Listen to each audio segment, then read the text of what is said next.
ሳይንሳዊ ጥናቶች እንደሚያመለክቱት ከ14 ሚሊዮን ዓመታት በፊት በተፈጠረ እሳተ ገሞራ ይህ ድንቅ ከፍታ ተፈጥሯል። ለሚሊዮን ዓመታት የወረደበት የዝናብ ጎርፍ የቦረቦረው ገደል አሁን ያለውን ቅርጽ አስይዞታል። ከ130 ኪሎ ሜትር ያላነሰ ስፋት ያለው ይህ ስፍራ የሀገራችን ሰገነት ነው። ቅዝቃዜ እዚህ ተራራ አናት ላይ ግዘፍ ነስቶ አካል ሰርቶ ይንጎራደዳል። የተራራው አናት የተሸፈነው ጉም ሲገለጥ ከስሩ የፍየል ድምጽ ቢሰማ አይደንቅም። እና ከመኖሪያው ይሂድ ከመናገሻችን አዲስ አበባ በስተ ሰሜን አቅጣጫ 870 ኪሎ ሜትር ላይ ይገኛል የሰሜን ተራሮች ብሔራዊ ፓርክ። በአውሮፓውያኑ 1969 የተመሰረተው ስፍራው በያዘው የእንስሳትና የእጽዋት ዝርያ በታጨቀበት ብዝሃ ሕይወት ምክንያት ልዩ ትኩረት ይሰጠዋል።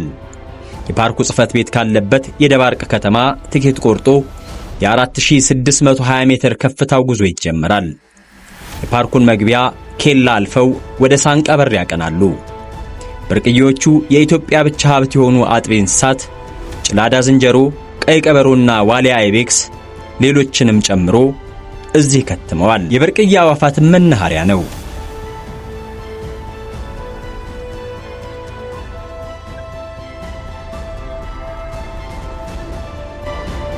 ብርቅዬዎቹ ጭላዳ ዝንጀሮች ማረፊያቸው ከሆነው የታችኛው ክፍል ገደላማ ጠርዝ ማልደው ወደ ምግባቸው ይሰማራሉ። የመመለሻው መንገድ ዳና እየመራቸው። ጭላዳዎች ሳር ተመጋቢ ከሆነው የዝንጀሮ ዝርያ በምድር የቀሩ የመጨረሻዎቹ ናቸው። ለዚያ ይሆን በፍቅርና ሰዋዊ በሚመስል መቀራረብ የሚኖሩት ያሰኛሉ።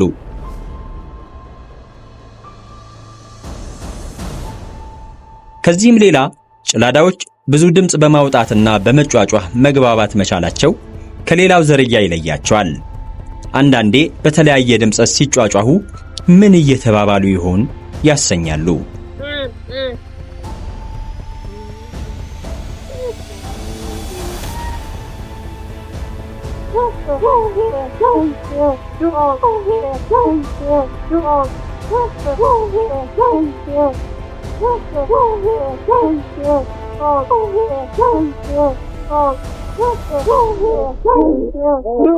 ላይከን የሚል ሳይንሳዊ መጠሪያ ያለው ከፊል ፈንጋይና ከፊል አልጌ የሆነው ጥገኛ ተክል በቀዝቃዛው የተራራው ክፍል ባሉ ዛፎች ላይ የአዛውንት ጺም መስሎ በንፋስ ሲወዛወዝ ይውላል። በንጹህ የአየር ሁኔታ ብቻ የሚገኘው ላይከን የሰሜን ተራሮች ብሔራዊ ፓርክ አየርን ንጽህና ይመሰክራል። በከፍተኛዎቹ ተራሮች ጭው ያለው ገደላማ ግድግዳ ላይ መኖሪያ ጎጆአቸውን የሚሰሩት የሰሜን ተራሮች ጥንባንሳዎች በአይነታቸው ለየት ይላሉ። በአንድ አካባቢም እስከ 2000 ሆነው በማህበር ይኖራሉ። ትልቁ መለያቸው ግን በምድራችን ላይ ካሉት አዕዋፋት ሁሉ ከፍ ብለው በመብረር እኩያ የሌላቸው መሆናቸው ነው። እስከ 11270 ሜትር ድረስ ከመሬት ከፍ ብለው ይበራሉ። ይህም ከአንድ አውሮፕላን የበረራ ከፍታ ጋር ተመሳሳይ ነው።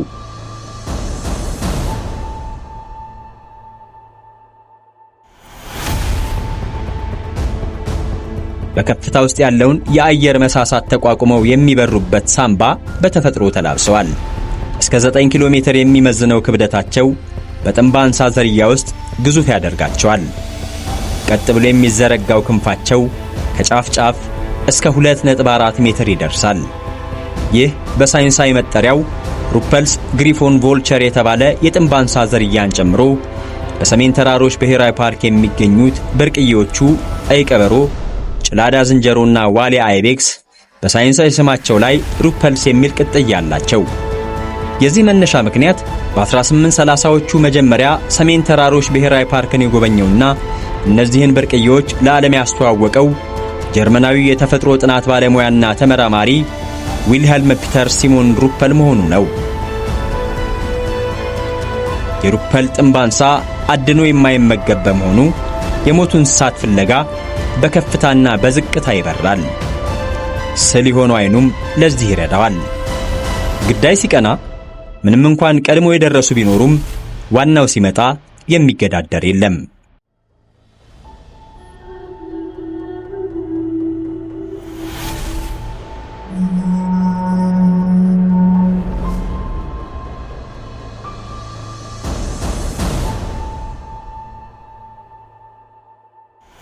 አንድ ሌላ የጥንብ አንሳ ዝርያ በርቀት ይመለከታል።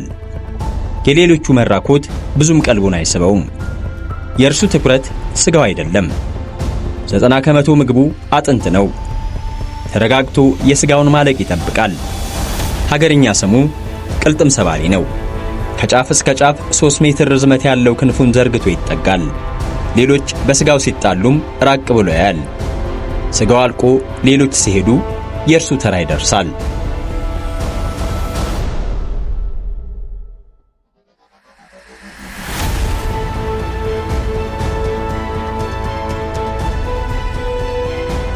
ፂማሙ ቅልጥም ሰባሪ ጥንብ አንሳ ተፈጥሮው አጥንት ተመጋቢ ብቸኛው ፍጡር ሲያደርገው እስከ 4 ኪሎ አጥንት በቀላሉ መፍጨት የሚችል ስርዓተ ድመት አለው።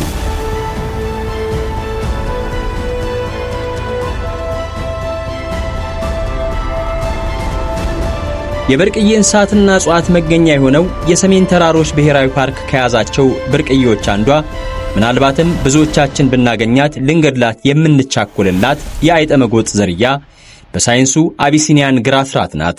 አቃቢ በሌለበት ገላጣው ሳራማ ቦታ በንቃት መንቀሳቀስ ይኖርባታል። አዳኞቿ በርካቶች ቢሆኑም ዋነኛው ቀበኛዋ የሰሜን ተራሮች ሌላኛዋ ብርቅዬ የሀገር ሀብት ቀይ ቀበሮ ናት። ቀይ ቀበሮ ከ2980 ሜትር ከፍታ በላይ አካባቢዎች ብቻ ነው የምትኖረው። አሁን ላይ ቁጥራቸው የተመናመነው ቀይ ቀበሮች እስከ 500 ያህል በሰሜን ተራሮች ብሔራዊ ፓርክ ይገኛሉ። በአፍሪካ ካሉ ስጋ በሎች ትልቅ አደጋ የተጋረጠባት ናት። ቀይ ቀበሮች በህብረት ቢኖሩም አደን ግን በግል ነው።